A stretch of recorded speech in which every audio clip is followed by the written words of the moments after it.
il y a encore plus. Les gens de la GECAMINE, de la SICOMINE, les administrateurs, ils ont mangé parce que ce sont des gens qui ont négocié, non? Pourquoi ils peuvent être à côté de Tshisekedi? Disons-nous un peu la vérité. Soyez un peu sérieux. Vous distribuez 10 millions. En dehors de ce que les Chinois vous ont donné 33 millions, Tango Dilo et Pesami. Donc vous prenez 10 millions, vous distribuez. Bon, apparemment, tout ce qu'il dit ici, là, moi je découvre. Et on doit bien mettre un si devant. Si tout ce qu'il dit, c'est vrai. Maintenant, il venait ici encore me dire en quoi Félix Tshisekedi ou son gouvernement font leur travail. Bonjour mesdames et messieurs, bienvenue sur notre chaîne. Je pense que je l'ai vu sur Twitter et que je l'ai mis dans mon canal de Congo. Et effectivement, c'est sur mon Twitter et c'est tant mieux. Voilà. Nous allons pouvoir l'écouter dans un premier temps. Ou alors, comme ça semble être long, nous allons pouvoir l'analyser directement. Et donc, vous voyez, c'est Gisèle Moulumba Sangan qui dit « Pardon, je suis Moulumba, mais sincèrement, Moulumba, mon côté na lobby, mon côté akozwali sous au pouvoir na mboka oyo ». Ça veut dire qu'elle est de l'ethnie de Baluba et elle dit que aucune personne de son ethnie, et elle repelle bien, aucune personne de son ethnie n'aura plus jamais le droit d'exercer le pouvoir au Congo après 2028, qui est, soi-disant, la date des prochaines élections. Pourquoi, et il pose la question au messieurs, pourquoi tu épargnes soigneusement le chef Tshilombo Félix, le président de la République, Tshisekedi? C'est lui l'instigateur en chef de tous ces détournements. Ça, ce sont leurs paroles à eux. Et maintenant, nous allons savoir cette histoire, de quoi il en retourne. Plus jamais. Plus jamais. Du temps de Mobutu, on construisait quand même. Vous savez pas ça? Même si ça a dégradé vers la fin, mais on construisait. Je connais des ministres, quand moi j'étais à Kinshasa, les ministres de Mobutu arrangeaient même les routes. Faisaient arranger les routes. Tu peux jamais voir un ministre très égoïste, comme aujourd'hui. Il voit l'argent, il va construire, il n'arrange même pas les routes. Mais les ministres de Mobutu volaient, mais construisaient même au Congo là. Ici, ce sont des Moulouba et Tignan, comme on dit au Kasaï. Des voleurs à l'extrême. Et ils viennent devant Tshisekedi pour être comme des saints, montrer que ça va. Ça ne va pas, excellence, ça ne va pas. Les gens souffrent. Moi, je parle pour ces pauvres-là qui ne sont même pas en capacité de prendre même un micro pour vous parler. Je n'écouterai personne. Je n'écouterai aucun intellectuel aujourd'hui. Parce que les intellectuels du Congo nous ont déçus. Comment on peut les écouter? On va les écouter pour quelles raisons? Ça, ce sont les histoires des jetons d'Alingete. Je n'ai pas le temps. 9 700 000 dollars américains. 9 700 000 représentent.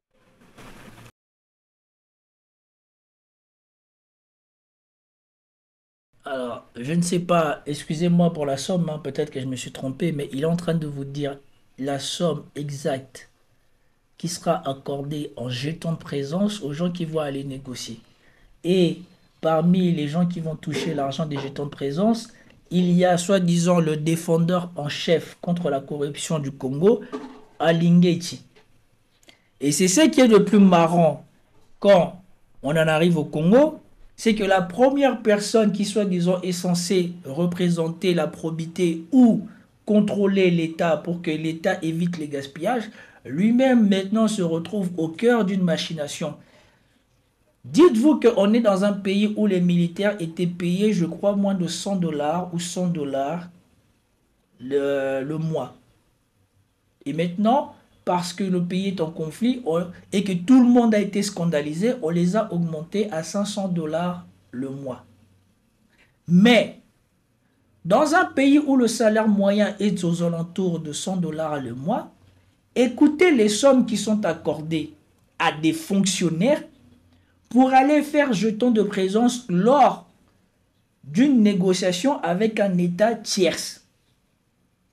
Donc ces gens-là, pour travailler pour le bien de leur pays, vont être payés non pas en milliers, non pas 10 fois, non pas 100 fois le salaire moyen, mais au moins en millions de fois, ou en centaines de milliers de fois. Et donc ça, c'est une documentation officielle, et encore, c'est pour ça que je vous dis, il faut prendre entre guillemets, parce que dès qu'un scandale éclate, les documents officiels que vous aviez pour dénoncer un scandale, soudainement deviennent des documents falsifiés.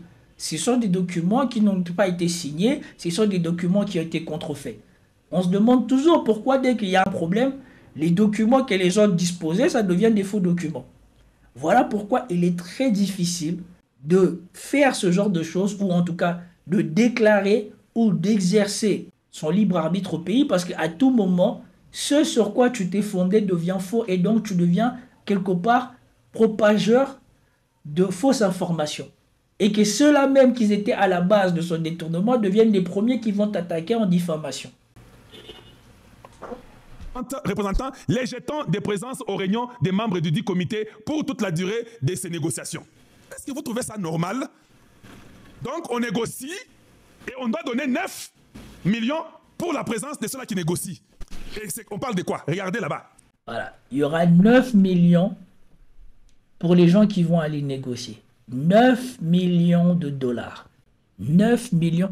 Si tu négocies dans un cadre privé, on peut comprendre. Mais quand tu négocies pour l'État, qu'est-ce qui justifie qu'en allant négocier pour l'État, toi qui es fonctionnaire, tu aies accès ou que vous ayez accès à 9 millions de dollars? Voilà pourquoi, voilà des exemples concrets qui montrent toute la différence. Parce que beaucoup de gens vont dire, oh, tu ne peux pas comparer la Burkina Faso avec le Congo. Le Burkina, ce n'est pas le Congo. Effectivement, quand tu vois des choses comme ça, tu ne peux pas comparer le Burkina Faso avec le Congo. Ça veut dire que sur toute la chaîne hiérarchique, on manque d'intégrité. Puisque pour concevoir le fait que vous, des fonctionnaires, allez négocier pour le bien de votre pays et que pour faire cela, il faut que l'on vous donne 9 millions de dollars, c'est qu'il y a un problème. Et voilà pourquoi il n'existe pas de développement de secteur privé dans ce pays. Puisque c'est les fonctionnaires eux-mêmes qui agissent comme si c'était des privés. C'est Sicomine. Ça, c'est ça, Sicomine, Yangoana. C'est ça, Sicomine. Il y a compagnie Sicomine. On dit quoi?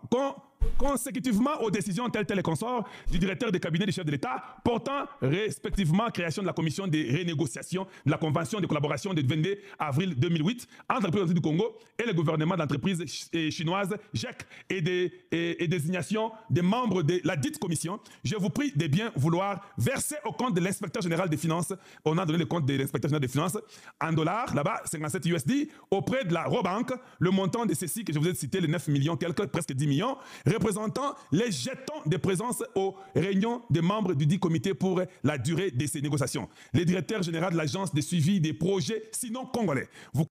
Mais moi déjà, ce qui me tue à chaque fois quand je attends les histoires d'argent du Congo, c'est qu'il y a tout le temps des banques privées qui sont dedans. C'est qu'on verse de l'argent public sur des comptes privés. Au lieu que ces gens-là soient directement payés par le trésor, au lieu que leurs comptes soient des comptes qui sont localisés dans la banque nationale du pays, ces gens-là ont des comptes dans des banques privées du pays. Et ici, on dit qu'il faut verser dans le compte de l'inspecteur général. J'espère que l'inspecteur général désigne le bureau de l'inspecteur général et non son compte personnel.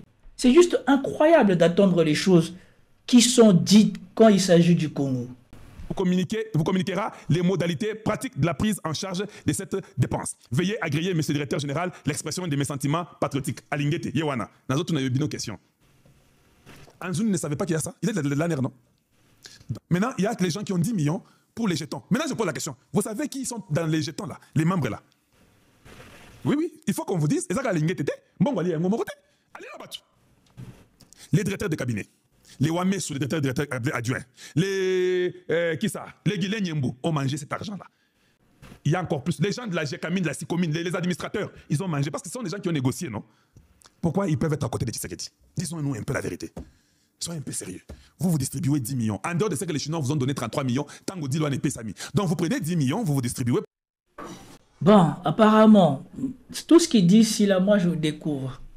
Et on doit bien mettre un si devant. Si tout ce qu'il dit, c'est vrai. Maintenant, il venait ici encore me dire en quoi Félix Tshisekedi ou son gouvernement font leur travail. Pourquoi y a-t-il autant de histoires, de controverses autour de l'argent depuis que le gouvernement de Tshisekedi est en place, depuis que Tshisekedi 1 est en place, le premier mandat. Et le pire, c'est que l'on voit, c'est que le président lui-même et toutes les personnes qui ont gravité autour de lui pendant ces années affichent tous des signes matériels de richesse, comme si c'était des nouveaux riches. Et ces choses-là, si tu connais la vie des nouveaux riches, tu sais bien que ça prend un temps incommensurable pour arriver au moment où tu commences à t'afficher ou à afficher ce genre de choses.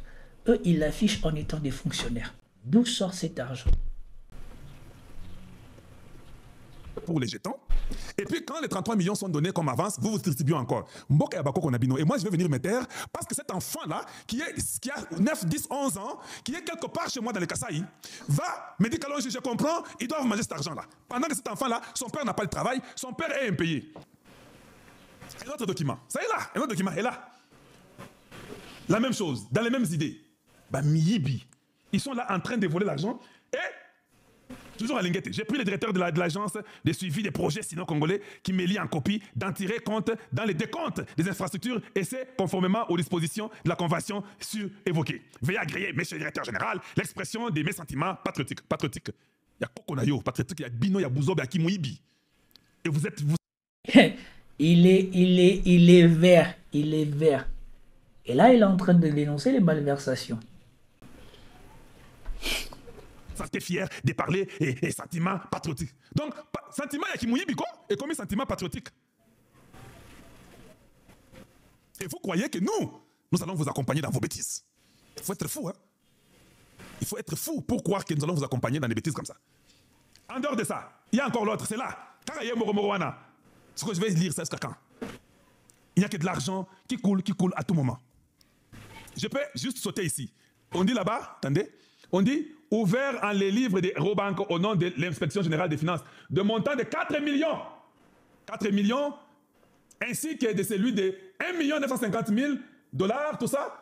Ces paiements étaient destinés à la prise en charge des jetons de présence de membres du comité restreint de la renégociation de la commission du 22 avril 2008. Tout ça est consort. Veuillez agréer, monsieur le directeur, l'expression de ma parfaite considération. Parfaite, il y a Bouzo, il y a Kindoki, il y a Kimouyibi. Par perfection, il y a Kindoki. Je n'ai lu que 3 lettres. Il y en a sur 14. Je vous dis, 4 millions, 9 750, 1 970, 6 millions, 13 millions. Les Guilains Yembo mangent, les Wameso mangent, lui l'inspecteur mange. Celui de l'ANER ne dit pas un mot. ANER a Ebika Yokanga Batapamba, Mbongo Boizo Kima. Il y a une commission à l'ANER, non? Il y a une commission qui a été sur les finances et l'économique, choses comme ça. Pourquoi cette commission-là ne fait rien? Non, moi je ne vais même pas chercher à rentrer, à citer le nom des gens ici, là, je ne connais pas. Tout ce qu'il dit, c'est la cohérence. Les services de renseignement généraux congolais arrêtent tout consort, toute personne sans justifier ou quoi que ce soit, et les Congolais trouvent ça normal. Mais maintenant, face à ces informations qui sont divulguées, verrons-nous les services de renseignement congolais arrêter qui que ce soit en disant qu'on t'arrête sur la base de ces informations?